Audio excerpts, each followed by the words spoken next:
Friends, நம்ம எல்லாருமே இந்த மாதிரி 12 வோல்ட் எல்இடி ஸ்ட்ரிப்பை யூஸ் பண்ணியிருப்போம். பேட்டரியில் ரன் பண்ணியிருப்போம். இதை 230 வோல்ட்டில் ரன் பண்ணால் ஃபியூஸ் ஆயிரும். இதை ஓவர் கம் பண்ணுறதுக்காக ஒரு 12 வோல்ட் அடாப்டர் எடுத்திருக்கேன். இது டிவி செட்டாப் பாக்ஸில் இருந்து எடுத்த 1 ஆம்ப் அடாப்டர். இதை யூஸ் பண்ணி சிம்பிளாக எரிய வைக்கலாம்.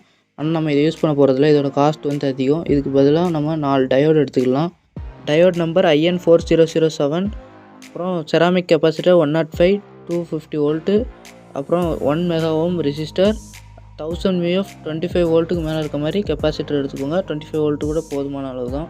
இப்போ வந்து டயோடை நான் சால்டர் பண்ணுற மாதிரியே கரெக்டாக அந்த ப்ளஸ் மைனஸ் பார்த்து நீட்டாக சால்டரிங் பண்ணி எடுத்துக்கோங்க. இந்த வீடியோவில் எதுவும் புரியலை அப்படின்னா நீங்கள் வந்து கமெண்ட் பண்ணலாம். நான் அதை நெக்ஸ்ட் வீடியோவில் வந்து மாற்றிக்க ட்ரை பண்ணுறேன். முடிஞ்ச அளவுக்கு நீங்கள் உங்களோட ஃபீட்பேக்ஸ் வந்து கமெண்ட் பண்ணிட்டு போங்க. நான் நெக்ஸ்ட் வீடியோவில் அதை சரி பண்ண ட்ரை பண்ணுறேன். இதே மாதிரி 4 டயோடையும் டைமண்ட் ஷேப்பில் வச்சு கனெக்ட் பண்ணி எடுத்துக்கோங்க. அதோட கலர் வந்து உங்களுக்கு தெரியும்னு நினைக்கிறேன்.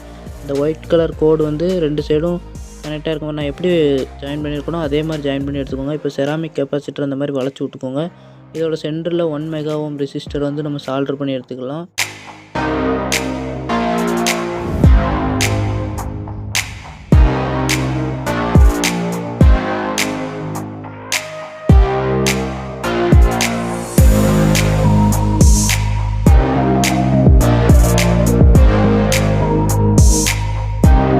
செராமிக் கெப்பாசிட்டர் இந்த மாதிரி 1 மெகா ஓம் ரெசிஸ்டரை கனெக்ட் பண்ணி எடுத்தாச்சு.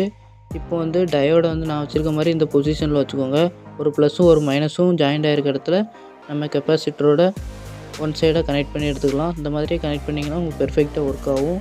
இதில் வந்து நம்ம செராமிக் கெப்பாசிட்டரோட இன்னொரு சைடு வந்து ஏசி வோல்டேஜ் இன்புட் கொடுக்குறது. அதோட அடுத்து அதுக்கு ஆப்போசிட்டில் இருக்க டெர்மினல்லையும் நம்ம வந்து இன்புட் கொடுப்போம். ஃபேஸு நியூட்ரல் ரெண்டுமே கொடுக்குறதுக்காக நல்ல ஹை குவாலிட்டியான ஒயர் கனெக்ட் பண்ணிக்கிறேன். அப்புறம் அதோட அப்பு டவுனு இது ரெண்டுலேயுமே நம்ம கெப்பாசிட்டர் கனெக்ட் பண்ணணும். மேலே வந்து ப்ளஸ்ஸு கீழே மைனஸு. நான் வந்து கெப்பாசிட்டரில் ஒயரை வந்து மாற்றி சால்டர் பண்ணிட்டேன். நீங்கள் வந்து கரெக்டாக நான் சிம்பிள் கொடுத்த மாதிரியே கனெக்ட் பண்ணிக்கோங்க. மேலே ப்ளஸ்ஸு கீழே மைனஸ் இந்த மாதிரி கனெக்ட் பண்ணி எடுத்திங்கன்னா பெர்ஃபெக்டாக ஒர்க் ஆகும். இப்போ கெப்பாசிட்டர் கனெக்ட் பண்ணியாச்சு. இப்போ கெப்பாசிட்டர் கனெக்ட் பண்ணிருக்க அதே டெர்மினலில் 2 ஒயரை கனெக்ட் பண்ணோம்னா அதுதான் நமக்கு 12 வோல்ட் அவுட்புட் கிடைக்கும்.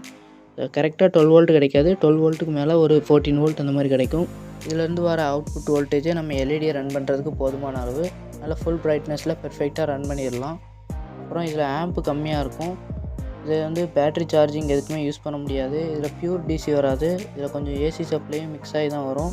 அதனால் இது வந்து டச் பண்ணுறதை கொஞ்சம் அவாய்ட் பண்ணிக்கோங்க. மேக்ஸிமம் வந்து நம்ம ஏசி லைனில் வந்து கேர்ஃபுல்லாக இருக்கிறது தான் பெட்ரு. நம்ம டச் பண்ணோம்னா ஷாக் அடிக்க சான்ஸ் இருக்குது. அதனால் நீட்டாக ஸ்லீவ் பண்ணிக்கோங்க எல்லாத்தையுமே. இப்போ வந்து ஏசி வோல்டேஜில் செக் பண்ணி பார்த்துடலாம். ஃபேஸ் நியூட்ரல் கனெக்ட் பண்ணியாச்சு. இப்போ எல்இடி வந்து வச்சு செக் பண்ணி பார்த்துடலாம். ஒரு ஒயிட் கலர் எல்இடி எடுத்திருக்கேன். இப்போ சுவிட்சை போட்டு ஆன் பண்ணோம்னா பெர்ஃபெக்டாக ஒர்க் ஆகுது. ஃபுல் பிரைட்னஸாகவே இருக்குது. இதை வந்து நீங்கள் டெக்கரேட்டிவ் லைட்டுக்காக மட்டும் யூஸ் பண்ணிக்கோங்க. சிம்பிளாக ஒரு 12 வோல்ட் அடாப்டர் இல்லாமல் ஒரு 50 ரூபா செலவுலேயே இந்த மாதிரி ஒரு அடாப்டர் மேக் பண்ணியாச்சு. இது ரொம்ப சிம்பிள் தான். அப்புறம் ஒரு க்ளூ அப்ளை பண்ணி ஒரு பாக்ஸுக்குள்ளே ஃபிக்ஸ் பண்ணிட்டோம்னா நீட்டாக நம்ம ஷாக் அடிக்காமல் நல்லா நீட்டாக யூஸ் பண்ணிக்கலாம். டெக்கரேஷன் லைட்டுக்கு வந்து யூஸ் பண்ணிக்கலாம். ஸோ ஓகே ஃப்ரெண்ட்ஸ், இந்த வீடியோ அவ்வளோதான். வீடியோ பிடிச்சிருந்தா ஒரு லைக் கொடுத்துட்டு அப்படியே நம்ம சேனலுக்கு பிடிச்சிருந்தா ஒரு சப்ஸ்கிரைப் பண்ணிக்கோங்க. சின்ன பசங்க யாராவது இந்த வீடியோ பார்த்தீங்கன்னா ஜஸ்ட் ஒரு எஜுகேஷன் பர்பஸாக மட்டும் நினச்சிக்கோங்க. இதே மாதிரி பண்ணலாம் அப்படின்னு தெரிஞ்சுக்கோங்க. இதை வந்து ட்ரை பண்ணி பார்க்காதீங்க. இது வந்து ஏசி வோல்டேஜில் யூஸ் பண்ணுறதுனால கொஞ்சம் ரிஸ்க்கு தான். தேங்க்யூ ஃபார் வாட்சிங். Seeing next video.